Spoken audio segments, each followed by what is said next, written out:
One of the most inspiring stories in the NBA this season revolves around Yuki Kawamura, a player defying expectations at every turn. Standing at just 5 feet 7 inches, he holds the title of the shortest player in the league, a full foot shorter than the NBA's average height of 6 feet 7 inches. Despite his size, Yuki's talent has forced the basketball world to take notice. His performances for Japan at the Paris Olympics stunned fans and analysts alike, and after an impressive showing with the Memphis Grizzlies in the preseason, he became a player everyone wanted to root for. However, things haven't been as smooth as some might have hoped, and Kawamura is now facing the harsh reality that, in the NBA, size can be a major factor. The odds are against him, but overcoming challenges is nothing new for Yuki Kawamura. He's been proving people wrong his entire career. Unlike most NBA players, Yuki never played high school or college basketball in the United States. Instead, he built his reputation in Japan, where he became a high school prodigy, winning back-to-back national championships. At just 16 years old, he turned professional, making him one of the youngest players in the history of the Japanese league. His first major breakout came during the FIBA World Cup qualifiers, where he wowed fans with his flashy passing and incredible court vision. Whether it was hitting deep three-pointers at the buzzer or delivering no-look dimes, he quickly made a name for himself. Fast forward to the 2023 FIBA World Cup, where he faced some of the best competition in the world. Despite Japan being underdogs, Kawamura proved he belonged, averaging 13.6 points and 7.5 assists per game for the tournament. But his most legendary moment came against Finland, a team led by NBA All-Star Lauri Markkanen. Japan had never beaten a European team before, and few gave them a chance in this matchup. Yet, Kawamura delivered one of the clutchest performances in the history of FIBA basketball, scoring 15 straight points in the fourth quarter to lead Japan to victory. His final stat line, 25 points, and Japan advanced to the knockout stages for the first time in the nation's history. Off the back of this performance, Kawamura took his game to another level in Japan's professional league, where he dominated the competition. He didn't just win Rookie of the Year, he was named MVP while leading the league in assists. This earned him a call-up to represent Japan at the 2024 Paris Olympics, a stage where his skills would be tested against some of the best players in the world.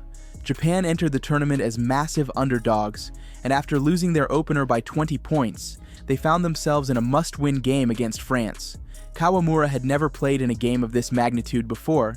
He was sharing the court with NBA stars like Rudy Gobert, Rui Hachimura, Nando De Colo, and Victor Wembanyama, the tallest player in the tournament. Yet despite all this elite talent, the best player on the floor that day was the shortest one.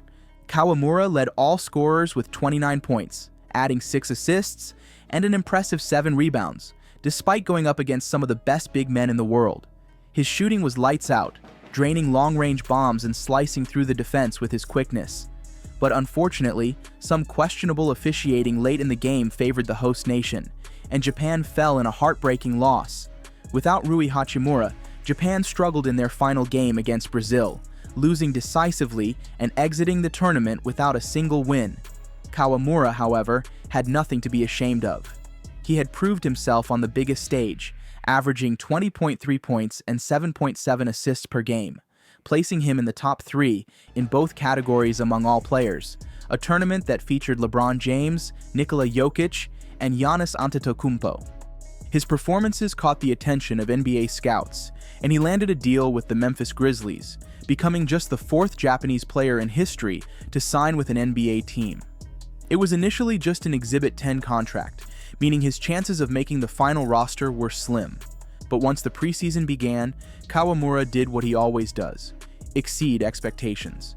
He started with limited playing time in a game against the Mavericks, but made an immediate impact, dishing highlight reel assists in just a few minutes of action, drawing defenders and delivering pinpoint passes for easy baskets. He was showing flashes of elite playmaking, but it wasn't until the game against the Indiana Pacers that he truly left his mark. Given a real opportunity, Kawamura recorded 10 points and a game-high 7 assists. And these weren't just simple passes. He was throwing no-look dimes, making defenders look silly with behind-the-back passes, and setting up his teammates with perfect lobs. In one play, he drove into the paint, faking a pass to Jaren Jackson Jr. before wrapping it around to the corner for an open 3. In another, He threw a no-look alley-oop, showcasing an insane level of creativity. His preseason performance was so impressive that the Grizzlies upgraded his contract to a standard one-year NBA deal. But once the regular season began, he faced a much tougher challenge: earning playing time. Through 14 games, he averaged just 1 point per game, spending almost all his minutes in garbage time. His efficiency plummeted, as he shot just 18% from 3 and 26% from the field. The adjustment to the NBA's deeper three-point line proved difficult, and he struggled to finish inside against bigger defenders. One of the biggest challenges for any NBA point guard is being a scoring threat. If defenders know a player is only looking to pass, it makes the offense predictable. And unfortunately, that's exactly what happened with Kawamura. Teams began sagging off him, daring him to shoot. This led to him being less effective in creating opportunities for his teammates. Despite these struggles, Kawamura remained a fan favorite. In every arena he played in, the crowd erupted whenever he touched the ball. When he finally scored his first NBA field goal, a tough turnaround jumper, the opposing crowd cheered him on, recognizing the significance of the moment. While he hasn't found success in NBA games just yet, his time in the G League has been much different. Playing for the Memphis Hustle, Kawamura has thrived, leading the entire league in assists with 11.8 per game. He has already recorded multiple double-digit assist games, including an insane 15-point, 16-assist performance that left defenders helpless. His passing ability is undeniable, and he's making history with his assist numbers. However, one issue remains: his scoring efficiency. In the G League, he's shooting just 27% from the field and 27% from three. That won't cut it for a player of his size. Short guards need to be elite shooters to survive in the NBA, and while Kawamura's shot hasn't been falling, there's reason to believe he can turn it around. In the Olympics, he shot 41% from deep, and in Japan's professional league, he hit 42% of his threes over 3 seasons. That suggests his shooting struggles might just be a temporary slump. Kawamura also understands his weaknesses and is actively working to improve. He has been developing a floater to give himself a reliable scoring move in the paint, something he needs to survive among taller defenders. He's also proving to be a solid defender despite his height disadvantage. He moves his feet well, contests shots with effort, and even picks the pockets of opposing ball handlers. His journey is far from over.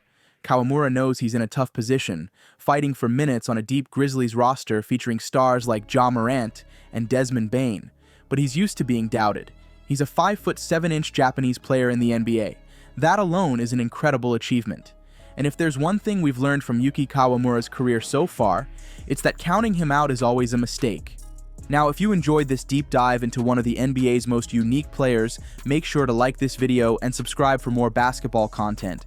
And if you want to hear about another incredible NBA story, click the video on your screen now to learn about Kenneth Lofton Jr., the heaviest player in the league, and how he's making his own mark on the game. Thanks for watching, and until next time, peace.